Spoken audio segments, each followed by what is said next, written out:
questa sera, di aver accettato il nostro invito, mio e dei ragazzi che piano piano si esibiranno in questa lunga serata, anzi in questo lungo viaggio. La serata ha uno scopo di beneficenza, come avete notato all'ingresso c'è Paola che vi aspetta, cercate di essere generosi, siamo sotto Natale, tutti diventiamo più buoni. La cifra raccolta sarà devoluta alle Caritas parrocchiali, di cui Don Alessandro e Don Ignazio saranno i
adolescente.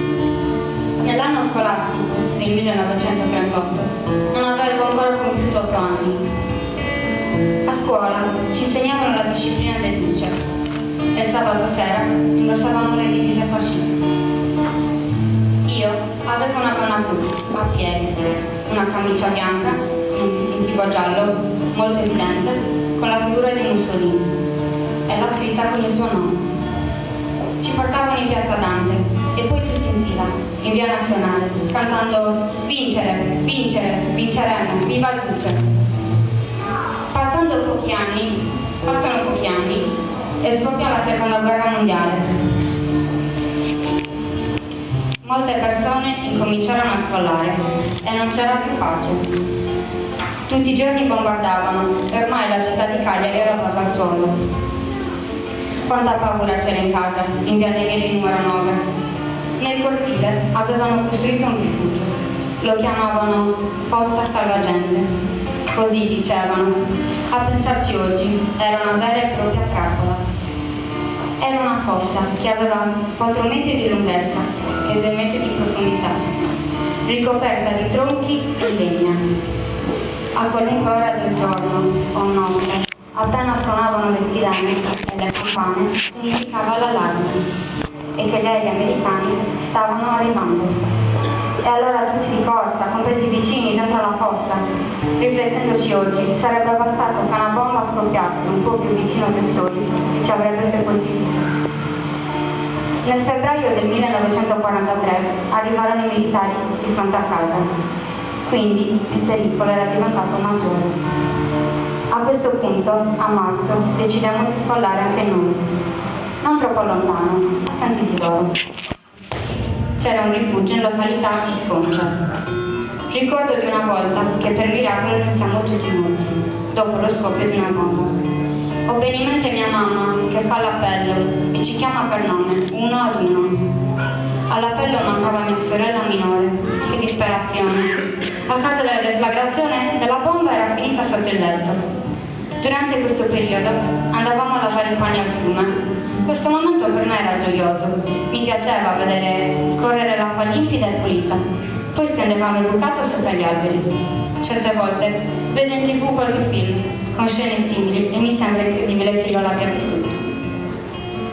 Ricordo la fame che abbiamo sofferto. Ognuno di noi aveva la tessera nonaria che comprendeva un etto di pane al giorno. Poca pasta, poco riso, poco di tutto. Anche chi possedeva denaro non poteva acquistare niente. Nel settembre del 1943 arriva l'armistizio e rientriamo a Quartucci.